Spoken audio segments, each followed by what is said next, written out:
YCP అధినేత మాజీ ముఖ్యమంత్రి జగన్మోహన్ రెడ్డి నెల్లూరు పర్యటన ఉత్కంఠగా మారింది. జైల్లో ఉన్న మాజీ మంత్రి కాకాని గోవర్ధన్ రెడ్డితో జూలై 3న ఆయన ములాఖత్ కావాల్సి ఉంది. అయితే జగన్మోహన్ రెడ్డి గత పర్యటనను దృష్టిలో ఉంచుకుని ప్రభుత్వం కొన్ని నియమ నిబంధనలు పెడుతున్నట్లుగా తెలుస్తోంది. ప్రభుత్వ తీరు మీద వైసీపీ మండిపడుతోంది. ఈ క్రమంలో నెల్లూరులో జగన్ పర్యటన ఎలా ఉండబోతుంది, అక్కడ పరిస్థితులు ఏంటి అనే విషయాలను మా సీనియర్ కోఆర్డినేటర్ మురళీకృష్ణ అందిస్తారు.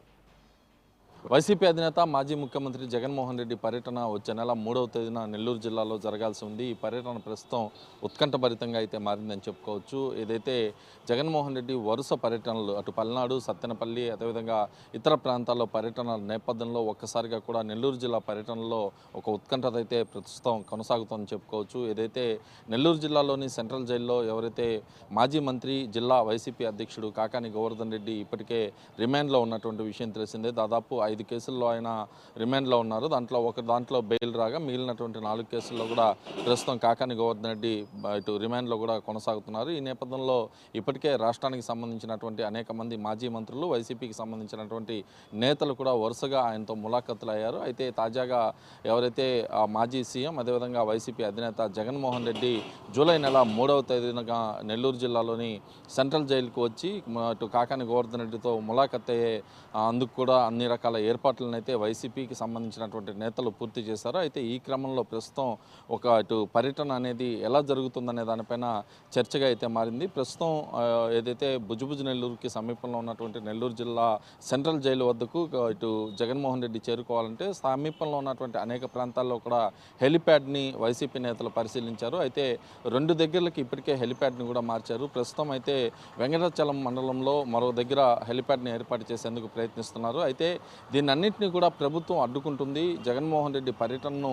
కావాలనే అడ్డుకునే ప్రయత్నం కుటుంబ ప్రభుత్వం చేస్తోందని చెప్పి వైఎస్ఆర్ కాంగ్రెస్ పార్టీకి సంబంధించినటువంటి నేతలైతే భారీ ఎత్తున ఆరోపిస్తున్నారు. ఇప్పటికే 2 సార్లు హెలిప్యాడ్ ఎక్కడ ఏర్పాటు చేసుకున్నటువంటి ప్రాంతాల్లో బెదిరింపులకి తెలుగుదేశం పార్టీకి సంబంధించినటువంటి నేతలు, ప్రభుత్వం కూడా పాల్పడింది. అందుకని ఎప్పటికప్పుడు హెలిప్యాడ్ని మార్చాల్సి వస్తుందని చెప్పి ఇక్కడ ఉన్నటువంటి వైఎస్ఆర్ కాంగ్రెస్ పార్టీ శ్రేణులు ప్రస్తుతం సోషల్ మీడియాలో అనేక పోస్టింగ్లు కూడా పెడుతున్నటువంటి పరిస్థితి. ఈ క్రమంలో ఇటు జైలుకి దగ్గరలో కిలోమీటర్ దూరంలో వెంకటాచలం మండలానికి సంబంధించినటువంటి ప్రాంతంలో హెలిప్యాడ్ని ఏర్పాటు చేయాలనే ప్రపోజల్ కూడా ప్రస్తుతం నడుస్తుంది. ఈ క్రమంలోనే జిల్లాకి సంబంధించినటువంటి సీనియర్ నేతలు అటు మాజీ మంత్రి అనిల్ కుమార్ యాదవ్, అదేవిధంగా ఎమ్మెల్సీ చంద్రశేఖర్ రెడ్డితో పాటు అనేక మంది నేతలు కూడా ఆయా ప్రాంతాలని పరిశీలిస్తున్నారు. మరోవైపు తాజాగా జరిగినటువంటి ఘటనలు ఏదైతే సత్తెనపల్లిలో వైసీపీకి సంబంధించినటువంటి కార్యకర్త లింగయ్య అటు ఏదైతే సింగయ్య మృతి చెందడం, అటు టైర్ కింద జగన్మోహన్ రెడ్డి కాన్వాయ్కి సంబంధించినటువంటి ట్రైన్ కింద ఒక్కసారిగా ఆయన ప్రాణాలు కూడా కోల్పోవడంతో ఆయా ఘటనలు గతంలో చోటు చేసుకున్నటువంటి పరిణామాలు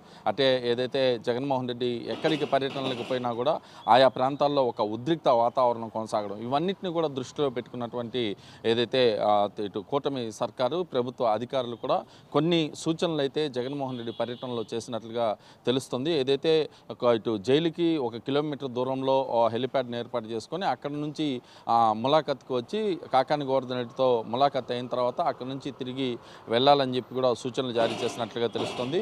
ఏదైతే అలా సూచనలు జారీ చేసినప్పటికీ కూడా ఎవరైతే వైఎస్ఆర్ కాంగ్రెస్ పార్టీకి సంబంధించినటువంటి నేతలు మాత్రం భారీ ఎత్తున ర్యాలీ చేసేందుకు ప్రయత్నాలు అయితే చేపడుతున్నారు. ఇప్పటికే జన సమీకరణతో పాటు అనేక ప్రాంతాల్లో వరుస సమావేశాలు నిర్వహిస్తున్నారు. ఆయా ప్రాంతాల నుంచి పెద్ద ఎత్తున కార్యకర్తలను కూడా జగన్మోహన్ రెడ్డి పర్యటనలోకి తీసుకొచ్చి భారీ ర్యాలీ చేసే విధంగా కూడా ప్రయత్నాలు చేస్తున్నారని చెప్పి మరోవైపు తెలుగుదేశం పార్టీకి సంబంధించి ఇటు కూటమికి సంబంధించినటువంటి నేతలు, కార్యకర్తలు కూడా సోషల్ మీడియా వేదికగా అనేక పోస్టింగ్లు కూడా పెడుతున్నారు. ఈ నేపథ్యంలో జగన్మోహన్ రెడ్డి పర్యటన ఉంటుందా, ఒకవేళ ఉంటే ఎలాంటి సూచనలు, ఎలాంటి ఇటు ఎవరైతే ప్రభుత్వం నుంచి సూచిస్తారు అనే దాని మీద మాత్రం ఉత్కంఠ కొనసాగుతుంది. ఏదేమైనప్పటికీ కూడా జగన్మోహన్ రెడ్డి పర్యటన అయితే నెల్లూరు జిల్లాలో ఉంటుంది. కాకాని గోవర్ధన్ రెడ్డిని ములాఖత్ అయిన తర్వాత ఆ తర్వాత ఆయన మీడియాతో కూడా మాట్లాడతారని చెప్పి వైసీపీ శ్రేణులు చెబుతున్నాయి. మరో 3 రోజులు మాత్రమే సమయం ఉండడంతో అంటే దాదాపు 3వ తేదీ ఉదయంనే జగన్మోహన్ రెడ్డి నెల్లూరుకు రావాల్సి వస్తుంటుంది. ఆ సమయంలోనే హెలిప్యాడ్ ఎక్కడ ఏర్పాటు చేస్తారో ఆయా హెలిప్యాడ్ ప్రాంతాల్లో ఎలాంటి చర్యలు తీసుకుంటారనే దానిపైన ఒక వైసీపీలో ఒక చర్చ అయితే నడుస్తుంది. ఒక ఉత్కంఠభరిత వాతావరణం అయితే కొనసాగుతుంది. మరోవైపు ప్రభుత్వం నుంచి అనుమతులు, పర్మిషన్స్ ఏదైతే జగన్మోహన్ రెడ్డి హెలిప్యాడ్ నుంచి జైలు దగ్గరికి ఎలా రావాలి, ఎంతమంది కార్యకర్తలకి అనుమతి ఉంటుంది, పోలీసుల్ని ఎంతమందిని కేటాయిస్తారనేది కూడా ప్రస్తుతం ఒక ఉత్కంఠభరితంగా మారింది చెప్పుకోవచ్చు. ఏదేమైనప్పటికీ వైఎస్ఆర్ కాంగ్రెస్ పార్టీ అధినేత మాజీ ముఖ్యమంత్రి జగన్మోహన్ రెడ్డి నెల్లూరు జిల్లా పర్యటన మాత్రం ప్రస్తుతం ఒక ఉత్కంఠభరిత వాతావరణంలో ఉంది. అందుకు సంబంధించినటువంటి అనుమతులు ఎలా వస్తాయి, అదేవిధంగా ఆయన వస్తే ఎక్కడ హెలిప్యాడ్లో దిగుతారో అక్కడ నుంచి ర్యాలీ జరుగుతుందా లేదా అనేది మాత్రం ప్రస్తుతం నెల్లూరు జిల్లాలో హాట్ టాపిక్గా మారింది. ఇది జగన్మోహన్ రెడ్డి పర్యటనపై తాజా పరిస్థితి. వీడియో జర్నలిస్ట్ వంశీతో కలిసి మురళీకృష్ణ, 99 టీవీ నెల్లూరు నుంచి. విశాఖ సాగర్